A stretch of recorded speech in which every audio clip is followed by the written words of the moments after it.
Luc, chapitre 8. Ensuite, Jésus alla de ville en ville et de village en village. Il prêchait et annonçait la bonne nouvelle du royaume de Dieu. Les 12 l'accompagnaient, avec quelques femmes qui avaient été guéries d'esprits mauvais et de maladies.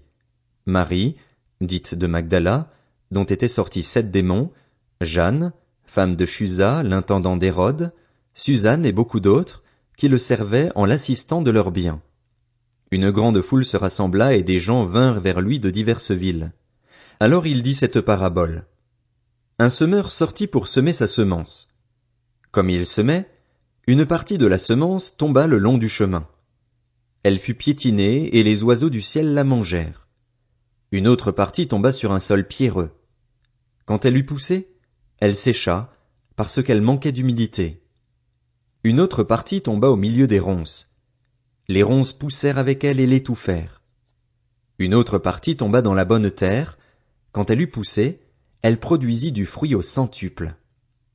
Après cela, Jésus dit à haute voix, que celui qui a des oreilles pour entendre, entende. Ses disciples lui demandèrent ce que signifiait cette parabole. Il répondit, Il vous a été donné, à vous, de connaître les mystères du royaume de Dieu. Mais pour les autres, cela est dit en parabole, afin qu'en voyant ils ne voient pas et qu'en entendant ils ne comprennent pas. Voici ce que signifie cette parabole. La semence, c'est la parole de Dieu. Ceux qui sont le long du chemin, ce sont ceux qui entendent. Puis le diable vient et enlève la parole de leur cœur, de peur qu'ils ne croient et soient sauvés. Ceux qui sont sur le sol pierreux, ce sont ceux qui, lorsqu'ils entendent la parole, l'acceptent avec joie. Mais ils n'ont pas de racines. Ils croient pour un temps et abandonnent au moment de l'épreuve. Ce qui est tombé parmi les ronces, ce sont ceux qui ont entendu la parole, mais en cours de route ils la laissent étouffer par les préoccupations, les richesses et les plaisirs de la vie, et ils ne parviennent pas à maturité.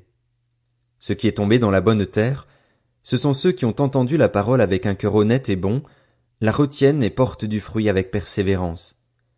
Personne n'allume une lampe pour la couvrir d'un vase ou la mettre sous un lit, mais il la met sur un support, afin que ceux qui entrent voient la lumière. Il n'y a en effet rien de caché qui ne doive être mis en lumière, rien de secret qui ne doive être connu et mis au jour. Faites donc bien attention à la manière dont vous écoutez, car on donnera à celui qui a, mais à celui qui n'a pas on enlèvera même ce qu'il croit avoir. La mère et les frères de Jésus vinrent le trouver, mais ils ne pouvaient pas l'approcher à cause de la foule. On lui dit, Ta mère et tes frères sont dehors et ils désirent te voir. Mais il répondit, Ma mère et mes frères, ce sont ceux qui écoutent la parole de Dieu et qui la mettent en pratique. Un jour, Jésus monta dans une barque avec ses disciples. Il leur dit, Passons sur l'autre rive du lac. Et ils partirent. Pendant qu'ils naviguaient, Jésus s'endormit. Un tourbillon s'abattit sur le lac, la barque se remplissait d'eau et ils étaient en danger. Ils s'approchèrent et le réveillèrent en disant, Maître, Maître, nous allons mourir. Il se réveilla et menaça le vent et les flots. Ceux-ci s'apaisèrent et il y eut un calme plat. Puis il leur dit, Où est votre foi? Saisis de frayeur et d'étonnement, ils se dirent les uns aux autres, Qui est donc cet homme? Il donne des ordres même au vent et à l'eau, et ils lui obéissent. Ils abordèrent dans le pays des Gadaréniens, qui est vis-à-vis de la Galilée. Lorsque Jésus fut descendu à terre, un homme de la ville vint à sa rencontre. Il avait des démons depuis assez longtemps. Il ne portait pas de vêtements et n'habitait pas dans une maison, mais dans les tombeaux. Quand il vit Jésus, il poussa un cri, se jeta à ses pieds et dit d'une voix forte, « Que me veux-tu, Jésus, fils du Dieu très haut? Je t'en supplie, ne me tourmente pas. » Jésus ordonnait en effet à l'esprit impur de sortir de cet homme, car il s'était emparé de lui depuis longtemps. On attachait le démoniaque avec des chaînes et on lui mettait les fers aux pieds pour le garder, mais il rompait les liens et il était entraîné par le démon dans les endroits déserts. Jésus lui demanda, « Quel est ton nom? » « Légion, répondit-il, car de nombreux démons étaient entrés en lui. Il suppliait Jésus de ne pas leur ordonner d'aller dans l'abîme. Il y avait là, sur la montagne, un grand troupeau de porcs en train de chercher à manger. Les démons supplièrent Jésus de leur permettre d'entrer dans ces porcs. Il le leur permit. Les démons sortirent de cet homme, entrèrent dans les ports, et le troupeau se précipita du haut de la falaise dans le lac et se noya. Quand les gardiens du troupeau virent ce qui était arrivé, ils s'enfuirent et rapportèrent la nouvelle dans la ville et dans les campagnes. Les gens allèrent voir ce qui était arrivé. Ils vinrent vers Jésus et trouvèrent assis à ses pieds l'homme dont les démons étaient sortis. Il était habillé et dans son bon sens. Ils furent saisis de frayeur. Ceux qui avaient été témoins de la scène leur racontèrent comment le démoniaque avait été guéri.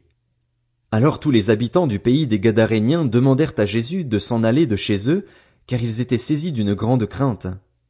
Jésus monta dans la barque pour repartir. L'homme dont les démons étaient sortis le priait de le laisser rester avec lui, mais Jésus le renvoya en disant « Retourne dans ta maison et raconte tout ce que Dieu a fait pour toi. » Il s'en alla et proclama dans toute la ville tout ce que Jésus avait fait pour lui. À son retour, Jésus fut accueilli par la foule, car tous l'attendaient. Voici qu'arriva un homme du nom de Jaïrus, il était chef de la synagogue. Il se jeta à ses pieds et le supplia d'entrer dans sa maison, parce qu'il avait une fille unique d'environ 12 ans qui était mourante. Pendant que Jésus s'y rendait, la foule le serrait de tous côtés. Or il y avait une femme qui souffrait d'hémorragie depuis 12 ans. Elle avait dépensé tout son bien chez les médecins, mais aucun n'avait pu la guérir. Elle s'approcha par derrière et toucha le bord du vêtement de Jésus. Son hémorragie s'arrêta immédiatement.